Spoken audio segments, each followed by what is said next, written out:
குமரன், நிவின், காவேரி 3 பேருமே என்ன பண்றாங்க, அழகா வந்து அந்த இடத்துக்கு வந்துடுறாங்க. கரெக்ட்டா வந்து நம்ம விஜய் இருக்க அந்த கோர்ட்டுக்கு, விஜயும் கோர்ட்டுக்கு வந்து கூட்டிட்டு வராங்க. அப்போ வந்து அவங்க தாத்தாவும், பாட்டியும் விஜய பார்த்துட்டு மனசே கஷ்டமாகுது அவங்களுக்கு. அவர் வந்து இறங்குறத பார்த்து தாத்தாக்கு அப்படியே கஷ்டமாயிடுது. அப்படியே பார்த்துட்டே இருக்காரு. "உனக்கு இந்த நிலைமையாடா?" அப்படின்னு சொல்லிட்டு அவங்க பாட்டி வந்து அப்படியே வராங்க. "தாத்தா, பாட்டி எப்படி இருக்கீங்கன்றாங்க." "நாங்க நாங்க இருக்கிறது இருக்கட்டும்டா. நீ இப்படி துரும்பா இழைச்சிட்டியேடா" அப்படின்னு சொல்லிட்டு அவங்க பாட்டி மனசு கஷ்டப்படுறாங்க. அடுத்து வந்து இங்கெல்லாம் பேசக்கூடாது அப்படின்னு சொல்லிட்டு உள்ள கூட்டிட்டு போறாங்க நம்ம விஜய. வந்து கோர்ட்டு உள்ள. இங்க வந்து காவேரி என்ன பண்றாங்க, ரொம்ப கஷ்டப்பட்டு அந்த ரவுடீஸ் எல்லாம் சமாளிச்சு வந்து கோர்ட்டுக்கு கூட்டிட்டு வராங்க. இங்க வந்து வெண்ணிலா வந்து கோர்ட்டுக்குள்ள வரதுக்குள்ளயுமே வந்து ரவுடீஸ் எல்லாம் அங்க இருக்கிறதால என்ன பண்றதுன்னு தெரியாம காவேரி தவிக்கிறாங்க. ரொம்ப கஷ்டப்பட்டு வெண்ணிலாவ வந்து கோர்ட்டு உள்ள வந்து கூட்டிட்டு வந்துடுறாங்க காவேரி. இங்க வந்து கரெக்ட்டா கேஸ் நடந்துட்டுருக்கு. விஜய் மேல நெறைய குற்றச்சாட்டுக்கெல்லாம் சொல்றாங்க. அந்த டைம்ல கரெக்ட்டா வெண்ணிலா வந்து அங்க வந்து எல்லா உண்மையும் சொல்றாங்க. அதே மாரி வெண்ணிலாவோட மாமாவையும் குமரன் கூட்டிட்டு வந்தாரு. அவரும் வந்து எல்லா உண்மையும் சொல்றாரு. இந்த மாரி எல்லாத்துக்கும் காரணம் இந்த பசுபதி தான் அப்படின்னு சொல்லிட்டு நிரூபணமாகுது.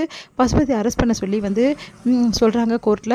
அப்ப பசுபதியும் வந்து நம்ம நிவின் வந்து ஒப்படைச்சிடுறாரு கோர்ட்ல. அதனால வந்து பசுபதி அரெஸ்ட் பண்ணிடுறாங்க. பசுபதி செம்ம டென்ஷன் அவங்க எல்லாரையும் சும்மா விடமாட்டேன்டா அப்படின்னு சொல்லிட்டு போறாரு. இங்க வந்து விஜய் வந்து ரிலீஸ் ஆகுறாரு. விஜய்க்கு சந்தோஷம் தாங்கவே முடியல. மத்தவங்கலாம் அவ்வளோ சந்தோஷப்படுறாங்க விஜய் ரிலீஸ் ஆனோனே. விஜய் வந்து உடனே வந்து காவேரியை தேடுறாரு. காவேரி அங்க இல்ல. ஒண்ணும் புரியாம விஜய் யோசிச்சு காவேரி இங்க தானே இருந்தா எங்க போயிருக்கா அப்படின்னு சொல்லிட்டு எல்லாருமே வந்து தேடிட்டு இருக்காங்க.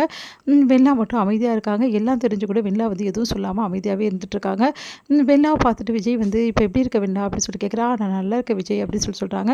"நீ இந்த நிலைமைக்கு ஆனதுக்கு நான் தான் காரணம். என்ன மன்னிச்சிடு விஜய்" அப்படின்னு சொல்லிட்டு மன்னிப்பு கேட்குறாங்க வெண்ணிலா. "பரவாயில்ல வெண்ணிலா" அப்படின்னோனே, சரி வெண்ணிலாக்கான ட்ரீட்மெண்ட்ஸ் எல்லா செலவையும் நானே வந்து ஏத்துக்கிறேன். எல்லாமே நான் பார்த்துக்கிறேன். நீங்க கவலைப்படாதீங்கன்னு சொல்லிட்டு அவங்க மாமாவுக்கு வந்து விஜய் வந்து சொல்றாரு. அவங்க மாமாவும் விஜய் தேங்க்ஸ் சொல்றாரு. அடுத்து வந்து வெண்ணிலா, தாத்தா, பாட்டி அதுக்கப்புறமா விஜய் எல்லாருமே வந்து விஜய் வீட்டுக்கு போறாங்க. இங்க காவேரி வந்து "நான் போய் பார்த்துட்டு வரேன் தாத்தா. ஏன் காவேரி வரல? எனக்கு ஒண்ணுமே புரியல" அப்படின்னு சொல்லிட்டு விஜய் வந்து கிளம்புறாரு. அப்ப வெண்ணிலா வந்து தடுக்குறாங்க விஜய. "ஏன் வெண்ணிலா என்ன தடுக்குற?" அப்படின்னு சொன்னோனே, "காவேரி நீ போனாலும் கிடைக்க மாட்டா" அப்படின்றாங்க. அத கேட்டு அதிர்ச்சி அடைகிறாரு. "நீ என்ன சொல்ற? காவேரி ஏன் கிடைக்க மாட்டா? காவேரி எப்பவுமே வந்து என் கூட தான் இருப்பா. நேத்து ரிலீஸ் ஆயிருக்கும்போது கண்டிப்பா காவேரி இருந்திருக்கணும். ஏன் இல்லன்னு எனக்கு ஒண்ணுமே புரியல. சரி ஏதோ பிரச்சனையில இருக்கான்னு மட்டும் நான் புரிஞ்சுக்கிட்டேன். அதனால தான் நான் காவேரிய தொல்ல பண்ணேன். ஏன்னா அவங்க வீட்ல ஏதாவது பிரச்சனை இருக்கும். அதனால தான் நான் இப்ப போய் என்னாச்சு ஏதாச்சுன்னு பார்க்கறதுக்கு போறேன். காவேரிக்கு ஃபோன் பண்ணேன். காவேரி ஃபோனை எடுக்கல. அதனால தான் நேர்ல போறேன். என் பொண்டாட்டிய பார்க்கறதுக்கு யாருக்கும் நான் பர்மிஷன் வாங்க வேண்டிய அவசியம் இல்ல" அப்படின்றாரு. "நீ சொல்றதெல்லாம் கரெக்ட் விஜய். ஆனா காவேரி உன்ன மீட் பண்ணணும்ல. காவேரி அங்க இருந்தா தான் நீ போய் மீட் பண்ணுவ" அப்படின்றாங்க.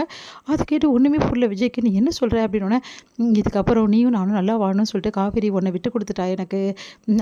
இதுக்கப்புறம் காவேரி வந்து இருக்க மாட்டா. நம்ம கூட.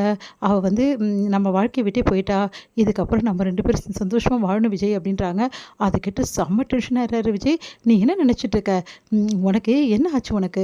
நான் ஏற்கனவே சொன்னது தான் இப்பவும் சொல்றேன். என்ன நினைச்சிட்டு இருக்க? உன்ன நான் கொஞ்சம் பரிதாபமா போனா போது பாவமாச்சுன்னு பார்த்தா உடனே வந்து இந்த மாரி பேசுவியா நீ?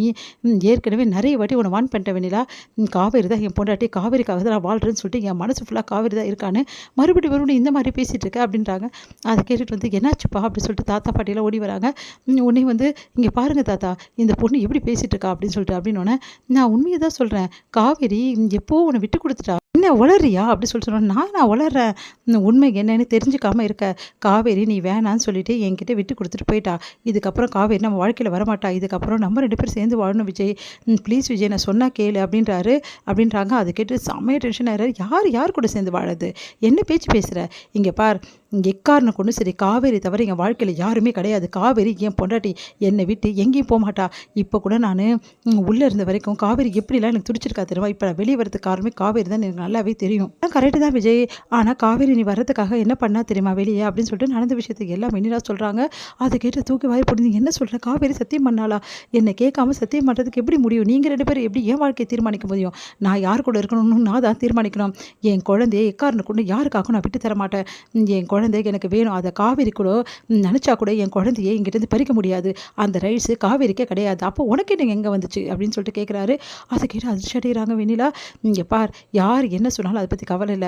எனக்கு காவேரி தான் எல்லாமே. கொஞ்சம் அது புரிஞ்சுக்கோ" அப்படின்னோன அதிர்ச்சிக்கு மேல அதிர்ச்சியா இருக்கு.